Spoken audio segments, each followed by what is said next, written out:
நாங்கள் நிறைவேற்றியிருக்கிறோம். மக்கள் பிரதிநிதிகளாக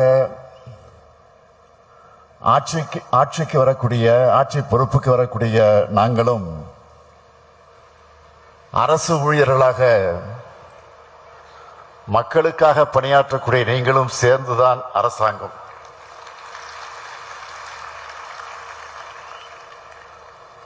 ஒரு நாணயத்தினுடைய 2 பக்கங்களாக இருக்கக்கூடிய அமைச்சரவையும் அரசு ஊழியர்களையும் ஒரு சேர பார்க்கிறதுல நான் மிகுந்த மகிழ்ச்சி அடைகிறேன். இந்த மகிழ்ச்சி எனக்குள் மட்டுமல்ல, உங்களுக்குள்ளேயும் இருக்கிறத உங்கள் முகங்களை பார்க்கிற போதே தெளிவாக தெரிகிறது. நம்ம திராவிட மாடல் அரசு ஊழியருடைய அரசாக இருக்கிறது தான் இந்த மகிழ்ச்சிக்கு காரணம். இது நம்முடைய தமிழக தலைவர் கலைஞர் வகுத்து தந்த பாதை. கலைஞர் ஆட்சி காலம் என்பது அரசு ஊழியர்களின், ஆசிரியர்களின், அரசு பணியாளர்களின் நலன் காக்கக்கூடிய பொற்காலமாக இருந்தது. நிலம் நனைக்கும் வானம் போல அரசு ஊழியர்களுக்காக தலைவர் கலைஞர் அவர்கள் செஞ்ச சாதனைகளையும் சீர்திருத்தங்களையும் சொல்லணும்னா இந்த ஒரு மாநாடு போதாது. எனவே அந்த சாதனைகள்ல முக்கியமான சிலவற்றை மட்டும் விரிவாக அல்ல, விளக்கமாக அல்ல, தலைப்புச் செய்திகளாக நான் சொல்ல விரும்புகிறேன். அரசு அலுவலர்கள் நடத்தை பற்றிய ரகசிய குறிப்பீடு நீக்கம். இந்தியாவிலேயே முதல் முறையாக அரசு ஊழியர் குடும்ப பாதுகாப்பு நிதி. பணிகாலத்தில் இறக்கும் அரசு ஊழியர்களின் வாரிசுக்கு கருணை அடிப்படையில் பணி. ஈட்டிய விடுப்பை சரண்டர் செஞ்சு பணமாக பெறும் திட்டம் அமல். திருமண கடன், வாகன கடன், வீடு கட்ட கடன், மருத்துவ காப்பீட்டு திட்டம். 6 மாதத்திற்கு ஒரு முறை ஒன்றிய அரசு ஊழியர்களுக்கு பஞ்சப்படி உயர்த்தும் போதெல்லாம் மாநில அரசு ஊழியர்களுக்கும் உயர்த்தி வழங்கினார். பொங்கல் கருணத்தொகை தொகையை போனஸாக வழங்கினார். ஒளிவு மறைவற்ற கலந்தாய்வு நடத்தி பணி மாறுதல்கள். அரசு பணியில் சேருவதற்கான வயது வரம்பு உயர்வு. 10,000 சாலை பணியாளர்கள் நியமனம். 7,000 மக்கள் நல பணியாளர்கள் நியமனம். பண்டிகை முன்பணத்துக்கு வட்டி நீக்கம். 2 லட்சம் சத்துவ பணியாளர்களுக்கு காலமுறை ஊதியம். ஓய்வு கால பணிகொடை உச்சவரம்பு உயர்வு. புலவர் பட்டம் பீலிட் பட்டமாகி தமிழாசிரியர் பணியிட பாகுபாடு நீக்கம்.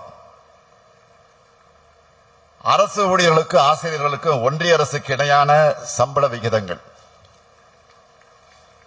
இப்படி அரசு ஊழியர்களுக்கும் ஆசிரியர்களுக்கும் தொடர்ந்து நன்மையை மட்டுமே செஞ்ச ஆட்சிதான் தலைவர் கலைஞர் தலைமையில் இருந்த ஆட்சி.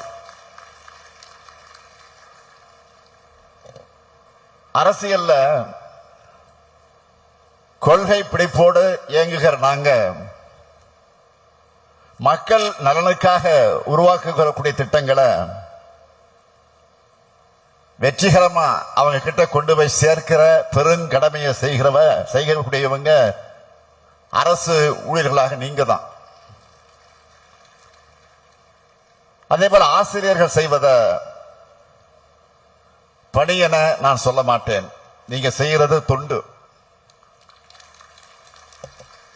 உங்களாலதான் இந்தியாவில் பள்ளி கல்வியில சிறந்த மாநிலமாக, 2வது சிறந்த மாநிலமாக நம்முடைய தமிழ்நாடு இன்றைக்கு விளங்கி கொண்டிருக்கிறது.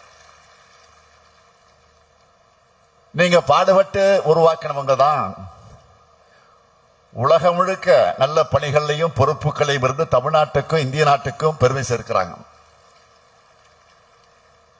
இப்படி இந்தியாவோட எதிர்காலமான மாணவர்களை உருவாக்கி கொண்டிருக்கிற ஆசிரியர்கள் மற்றும் பேராசிரியர்களுடைய நலனை பாதுகாக்கிற அரசு தான் திராவிட முன்னேற்ற கழகத்துடைய அரசு. நம்ம திராவிட மாடல் அரசுல நாட்டுக்கே முன்னோடியான முத்திரை திட்டங்களை செயல்படுத்திக்கிட்டு இருக்கிறோம். இங்கே நண்பர்கள் குறிப்பிட்டு சொன்னார்கள், கலைஞர் மகளிர் உரிமை திட்டம், மகளிர் விடியல் பயணம், முதலமைச்சரின் காலை உணவு திட்டம், புதுமை பெண், தமிழ் புதல்வன், நான் முதல்வன், இல்லம் தேடி கல்வி, எண்ணும் எழுத்தும், ஊட்டச்சத்தை உறுதி செய், மக்களை தேடி மருத்துவம், இன்னுயிர் காப்போம், நம்மை காக்கும் 48, நலன் காக்கும் ஸ்டாலின், பாதம் காப்போம், இதயம் காப்போம், கலைஞர் கனவு இல்லம், அன்பு கரங்கள் திட்டம், அன்பு சோலை திட்டம், தோழி விடுதி, குறு சிறு நிறுவனங்களுக்கு கடன் உத்தரவாத திட்டம், கலைஞரின் அனைத்து கிராம ஒருங்கிணைந்த வேளாண் வளர்ச்சி திட்டம், கலைஞர் நகர்ப்புற மேம்பாட்டு திட்டம், உங்களுடன் ஸ்டாலின், கலைஞர் கைவினை திட்டம், மாற்றுத்திறனாளிகளுக்கான உரிமை திட்டம், உள்ளாட்சி அமைப்புகளில் மாற்றுத்திறனாளிகளுக்கு நேரடி நியமனம், முதலமைச்சர் கோப்பை, அயோத்திதாச பண்டிதர் குடியிருப்பு மேம்பாட்டு திட்டம், தொல்குடி திட்டம், டாக்டர் கலைஞர் விளையாட்டு உபகரணங்கள் வழங்கக்கூடிய திட்டம், பேராசிரியர் அன்பழகனார் கல்வி உட்கட்டமைப்பு மேம்பாட்டு திட்டம், பெருந்தலைவர் காமராஜர் கல்லூரி மேம்பாட்டு திட்டம், அண்ணல் அம்பேத்கர் தொழில் முன்னோடி திட்டம், முதலமைச்சரின் தாய் மாணவர் திட்டம், முதலமைச்சரின் கிராம சாலை மேம்பாட்டு திட்டம், கல்லூரி மாணவர்களுக்கு மடிக்கணினி திட்டம், இந்த பட்டியல் நீண்டு கொண்டே போகும். இந்த திட்டங்களால திராவிட மாடல் அரசுக்கு நற்பெயரும் செல்வாக்கும் கிடைச்சிருக்குன்னா அந்த பெருமையில பெரும் பங்கு அரசு ஊழியர்களுக்கான உங்களுக்காகத்தான். அது உங்களுக்குத்தான் முழு உரிமை இருக்கு. அதுக்கான எங்களுடைய நன்றியை சொல்வதற்கான வாய்ப்பா இந்த மாநாட்டை நான் ஏற்றுக்கொண்டு வந்திருக்கிறேன்.